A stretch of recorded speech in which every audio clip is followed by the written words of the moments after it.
அரசு பள்ளி ஆசிரியர்கள் மாணவனை ஆபத்தான பணியில் ஈடுபடுத்தியதால் ஆசிட் பாட்டில் உடைந்து படுகாயமடைந்ததாக பாதிக்கப்பட்ட மாணவனின் தாய் குற்றம் சாட்டியுள்ளார்.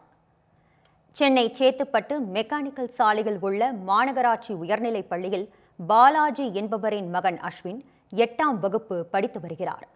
கடந்த 25ஆம் தேதி பள்ளியில் உள்ள வேதியியல் ஆய்வகத்தில் தூய்மைப்படுத்தும் பணி நடைபெற்றது. அப்போது மாணவன் அஸ்வினை ஆய்வகத்தில் இருந்த ரசாயன பொருட்களை கொண்டு செல்ல ஆசிரியர்கள் கூறியதாக தெரிகின்றது. அப்போது ரசாயன பாட்டில் உடைந்து அஸ்வின் படுகாயமடைந்த நிலையில் கீழ்ப்பாக்கம் மருத்துவமனையில் சிகிச்சை பெற்று வருகிறார். இந்நிலையில் ஆபத்தான வகையில் பணியில் ஈடுபடுத்திய ஆசிரியர்கள் மீது நடவடிக்கை எடுக்க வேண்டும் என பாதிக்கப்பட்ட மாணவனின் தாய் சந்தியா வலியுறுத்தியுள்ளார். புதன்கிழமை அன்னைக்கு காலையில் 10 மணிக்கு லேப் எல்லாம் கிளீன் பண்ணியிருக்காங்க.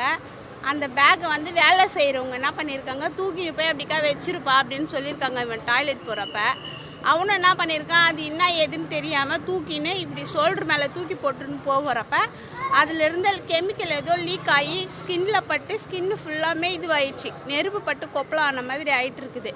இது குழந்தைக்கு 10 மணிலேருந்து எதுவுமே தெரியாமல் இருந்து 12 மணிக்கு சாப்பிட உட்காடுறப்ப கொப்பளம் உடஞ்சிருக்குது. கொப்பளம் உடஞ்ச உடனே மிஸ்கிட் எடுத்துன்னு போய் காமிச்சிருக்கான். மிஸ் இந்த மாதிரி இருக்குது அப்படின்னு சொல்லிட்டு அவங்க என்ன பண்ணியிருக்கிறாங்க, போய் வாஷ் பண்ணின்னு வாப்பா அப்படின்னு சொல்லிட்டு வாஷ் பண்ணின்னு வந்த உடனேமே அது மேலே தேங்காய் எண்ணெய் தடவி இருக்காங்க. யாரும் எங்களுக்கு எந்த இன்ஃபர்மேஷனுமே கொடுக்கல. எங்கள் பையனா வீட்டில் சொல்கிற வரல எங்களுக்கு தெரியவே தெரியாது.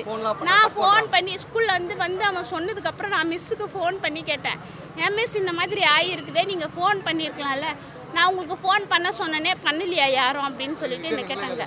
நான் சொன்னேன், இந்த மாதிரி உங்கள் பையனுக்கு ஆயிருந்தா நீங்கள் சும்மா விடுவீங்களா, ஏன் இந்த மாதிரி பண்ணீங்க, நான் போலீஸ் கம்ப்ளைண்ட் மூலிமா நான் பார்த்துக்கிறேன் அப்படின்னு சொல்லிட்டு நான் சொன்னேன். போலீஸ்லேயும் கம்ப்ளைண்ட் பண்ணியிருக்கிறேன். அவங்களும் நடவடிக்கை எடுக்கிறாங்க. குழந்தைக்கு ட்ரீட்மெண்ட்டும் போயின்னு இருக்குது சார்.